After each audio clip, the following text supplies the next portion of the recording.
নমস্কার বন্ধুরা, আমি রণদীপ। হিস্ট্রি দর্পণ এডুকেশনাল চ্যানেলে তোমাদের সকলকে আবারও স্বাগত। আজ আমাদের আলোচনার মূল টপিক হলো তোমরা যারা 2027 সালে মাধ্যমিক পরীক্ষা দিতে চলেছো এবং তোমাদের এই মাধ্যমিক পরীক্ষায় তোমাদের যে প্রথম অধ্যায়টি রয়েছে সেই প্রথম অধ্যায় থেকে তোমাদের কি ধরনের প্রশ্ন পরীক্ষাতে আসবে সে সম্পর্কে আজকে আলোচনা করব। অর্থাৎ তোমাদের এই মাধ্যমিক পরীক্ষায় প্রথম অধ্যায় থেকে কি ধরনের 4 নম্বরের প্রশ্ন পরীক্ষায় আসবে সে সম্পর্কে আজকে আলোচনা করব। তবে আলোচনার পূর্বে বলি, তোমরা যারা চ্যানেলে নতুন আছো অবশ্যই চ্যানেলটিকে সাবস্ক্রাইব করে নোটিফিকেশন অন করে রেখো এবং বন্ধু বান্ধবদের মাঝেও কিন্তু শেয়ার করতে একদম ভুলো না। তাহলে চলো শুরু করা যাক আজকের তোমাদের প্রথম অধ্যায় থেকে ইতিহাসের গুরুত্বপূর্ণ প্রশ্নগুলি।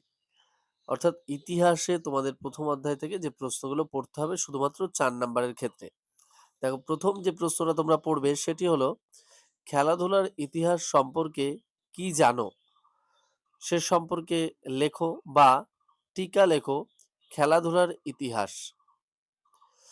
দ্বিতীয়তে যে প্রশ্নটা পড়বে নারী ইতিহাসের সংক্ষিপ্ত বিবরণ দাও, অথবা প্রশ্নটা এমনভাবেও থাকতে পারে যে নারী ইতিহাস চর্চা টিকা লেখো।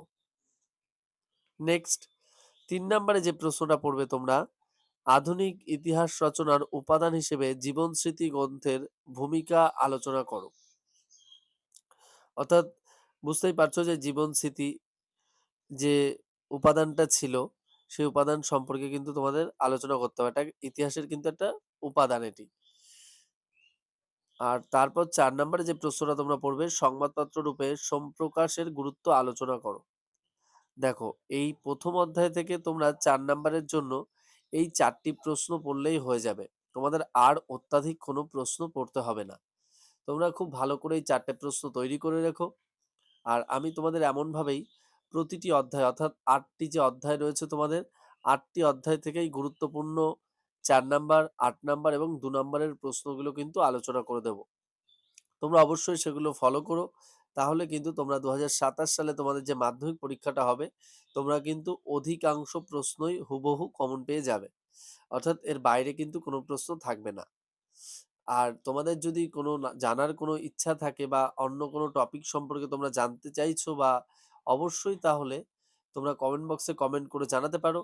আমরা চেষ্টা করব তোমাদের সেই শর্তগুলো বা তোমাদের জিজ্ঞাসা যে প্রশ্ন সেগুলো পূরণ করার।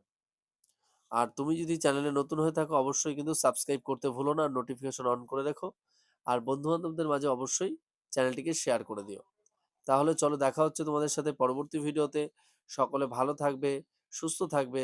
ভিডিওটি সম্পূর্ণ দেখার জন্য তোমাদের সকলকে অসংখ্য ধন্যবাদ।